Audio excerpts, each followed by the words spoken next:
Yang ni dah macam lain macam, okey? Jom lah. Boleh? Betul lah.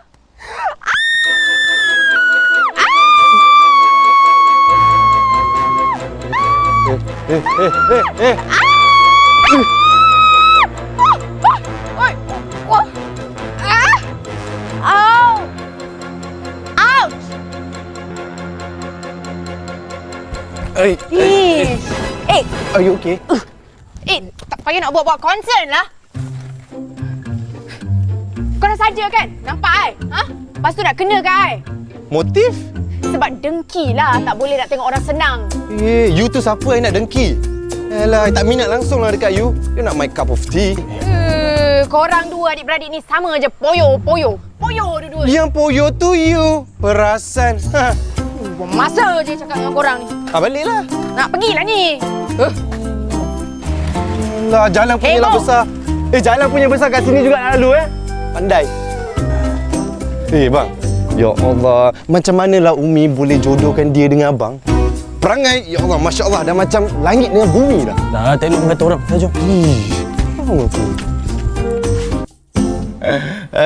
Sombong sangat. Padan muka.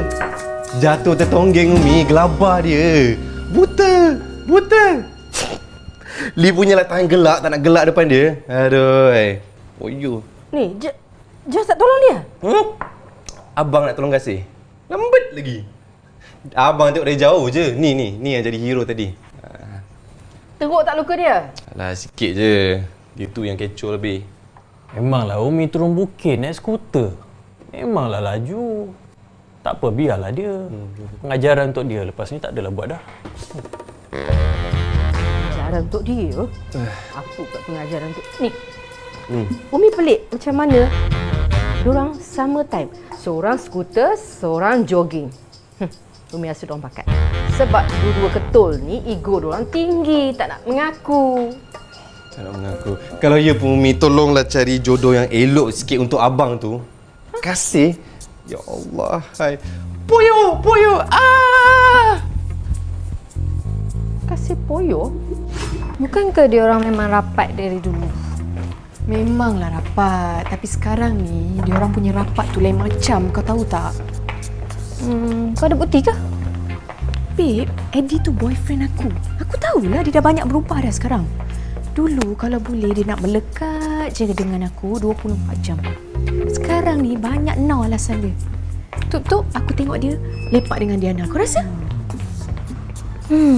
Takkanlah Diana sanggup rampas dia dari kau. Dia bukan besti kau ke? Dulu.